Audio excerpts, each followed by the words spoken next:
السلام علیکم ورحمۃ اللہ وبرکاتہ۔ بسم اللہ الرحمن الرحیم۔ عزیز طلباء و طالبات، آج کا جو ہمارا سبق ہے وہ ہے احادیث نبوی صلی اللہ علیہ وسلم۔ حدیث رسول صلی اللہ علیہ وسلم پڑھنے سے پہلے آپ علیہ الصلاۃ والسلام پر درود پاک پڑھنا چاہیے۔ آئیے درود پاک پڑھتے ہیں۔ اللہم صلی علی محمد وعلی آل محمد کما صلیت علی ابراہیم وعلی آل ابراہیم انک حمید مجید۔ اللہم بارک علی محمد وعلی آل محمد کما بارکت علی ابراہیم وعلی آل ابراہیم انک حمید مجید۔ آقا دو جہاں صلی اللہ علیہ وسلم پر درود شریف کا نذرانہ پیش کرنے کے بعد آج جو ہم نے پڑھنا ہے وہ حدیث نمبر 14، 15، 16 جو کہ آپ کی درسی کتاب اسلامیات لازمی برائے جماعت نہم و دہم میں موجود ہے۔ حدیث نمبر 14، اذا اقیمت الصلاۃ فلا تأتوها تسعون وأتوها تمشون وعلیکم السکینۃ فما ادرکتم فصلوا وما فاتکم فأتموا او کما قال علیہ الصلاۃ والسلام۔ عزیز طلباء و طالبات، حدیث نمبر 14 آپ کے سامنے پڑھی گئی۔ سب سے پہلے ہم نے یہ دیکھنا ہے کہ اس حدیث پاک میں کس چیز کو بیان کیا گیا ہے، اس کا عنوان کیا بنتا ہے۔ اس حدیث نبوی کا عنوان ہے آداب نماز اور آداب مسجد۔ سب سے پہلے ہم حدیث رسول صلی اللہ علیہ وآلہ وسلم کے لفظی معانی پڑھتے ہیں، اس کے بعد اس کا بامحاورہ ترجمہ کیا جائے گا، پھر اس کی تشریح اور عملی زندگی سے تعلق آپ کے سامنے بیان کریں گے۔ لفظی ترجمہ: اذا جب، اقیمت قائم کی جائے، الصلاۃ نماز، فلا تأتوها تو تم نہ آؤ، تسعون دوڑتے ہوئے بھاگتے ہوئے، وأتوها اور تم آؤ، تمشون چلتے ہوئے، وعلیکم اور تم پر، السکینۃ اطمینان، فما ادرکتم تو جو تم پالو، فصلو تو اسے پڑھو، وما فاتکم اور جو تمہاری رکعت رہ جائیں، فأتموا تو ان کو پورا کرو۔ بامحاورہ ترجمہ: جب نماز کھڑی ہو جائے تو اس کے لیے دوڑتے ہوئے نہ آؤ، بلکہ اطمینان اور وقار سے چلتے ہوئے آؤ۔ جو نماز تم پالو اسے ادا کر لو، اور جو تم سے رہ جائے اسے پورا کر لو۔ تشریح: باجماعت نماز ادا کرنے کی اہمیت و فضیلت۔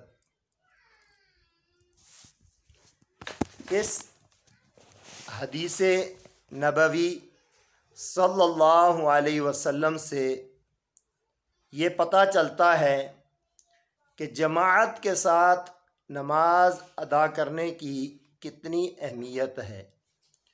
رسول خدا صلی اللہ علیہ وآلہ وسلم نے فرمایا، ایک اکیلے آدمی کی گھر میں نماز جو جماعت کے ساتھ نماز ادا کی جائے 27 گنا زیادہ اجر و ثواب رکھتی ہے۔ جماعت کے ساتھ نماز پڑھنے سے اللہ رب العالمین کی رضا شامل حال ہوتی ہے۔ اللہ کے فرشتے، اللہ کے نیک لوگ نماز میں شریک ہوتے ہیں، جن کی وجہ سے، جن کی دعاؤں کا صدقہ اللہ تعالی سب لوگوں کی نماز کو قبول کر لیتے ہیں۔ اللہ رب العالمین نے جماعت لازمی ہونے کے ساتھ ساتھ اس کے کچھ آداب بھی مقرر کیے ہیں۔ مثال کے طور پر سب سے پہلی بات یہ ہے کہ جب اذان ہو جائے تو ہمیں اپنے سارے کام چھوڑ کر اللہ رب العالمین کے گھر کی طرف آ جانا چاہیے۔ دیکھیے، ہم میں سے کوئی بھی آدمی اگر کسی دفتر میں کام کر رہا ہے تو جب ہمارا سینئر ہمیں بلائے گا تو ہم اس کے بلانے پر فوراً حاضر ہو جاتے ہیں۔ ہم ایک لمحہ کے لیے بھی نہیں رکتے۔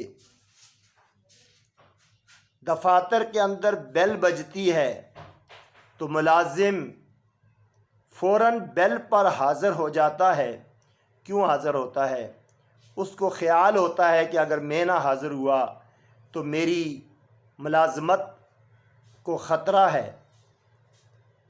اگر ہم اس دنیا کی ملازمت کے پیچھے اتنی غور و فکر کرتے ہیں تو پھر اللہ رب العالمین جس نے ہمیں صحت دی، اللہ رب العالمین جس نے ہمیں جسم و جان دیا، وہ جب بلا رہے ہوں حی علی الصلاح، اے لوگو آؤ نماز کے لیے، حی علی الفلاح، اے لوگو آؤ کامیابی کے لیے، تو پھر ہر مسلمان کو اپنے کاروبار، اپنے کام کو چھوڑ کر مسجد کی طرف آ جانا چاہیے۔ لیکن پھر بھی کبھی کبھار اگر دیر ہو جاتی ہے تو دوڑتے ہوئے، بھاگتے ہوئے نہیں آنا چاہیے۔ کیوں؟ ہو سکتا ہے کہ اس دوڑنے کی وجہ سے، اس بھاگنے کی وجہ سے ہمیں چوٹ لگ سکتی ہے۔ اگر ہم گاڑی پر ہیں تو گاڑی کو تیز چلانے کی وجہ سے اپنی یا کسی دوسرے آدمی کی جان جا سکتی ہے۔